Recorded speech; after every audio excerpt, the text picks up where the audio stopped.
Let me switch gears before we finish, Colonel.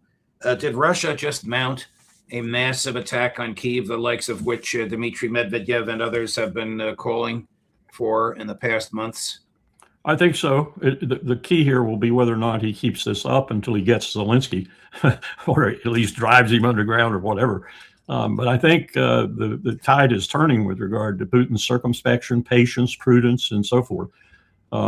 He's tired of it too, and he wants an end to it. And he knows that he's got to have an end to it if he's going to restrain some of the more strenuous people in his midst who want to do some things like pop a NATO country.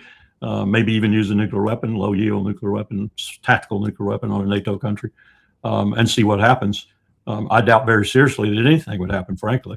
I don't think anybody would respond to it. It would be absolute idiocy to respond to it, but you never know.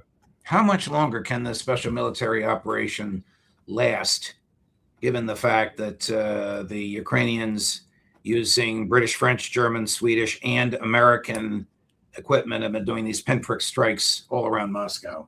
Well, I think this situation is pregnant with the following question.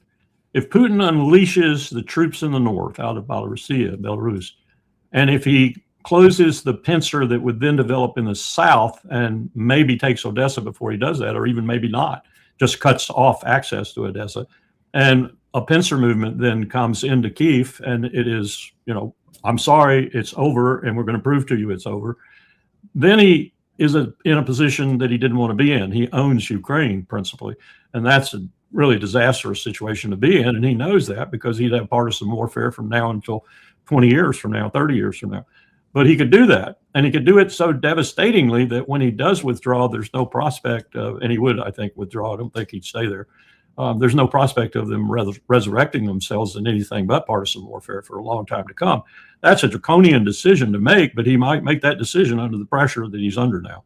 Right.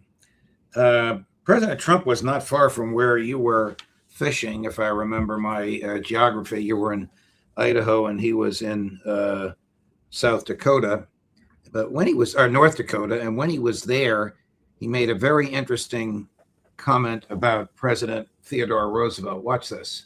TR was also a staunch and ferocious opponent of a thing called communism. You've been hearing a lot about that lately.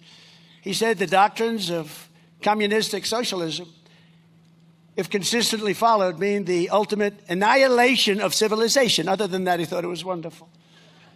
As we're seeing now, communism is the greatest threat to our country, including, I believe this, when I said it, I said, boy, that's pretty severe, but I think it's true. It's the biggest threat to our country, including World War I, World War II, Pearl Harbor, September 11th. I think it's a bigger threat, potentially a bigger threat than that, because it's like a cancer that spreads, and you better stop it fast. We will never let the United States become a communist country. Won't happen.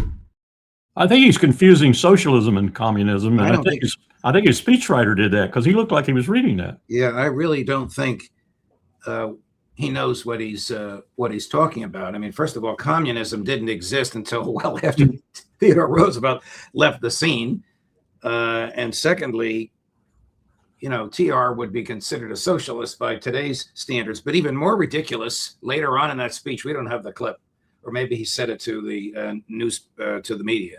He claimed that he had just finished speaking to Teddy Roosevelt.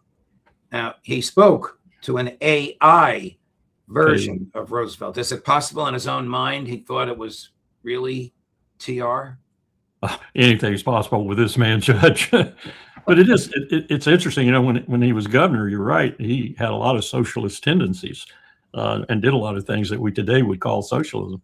But that's the only sense I can make of what he was saying. He was confusing socialism and communism, one an economic system, the other an ideology, very different things.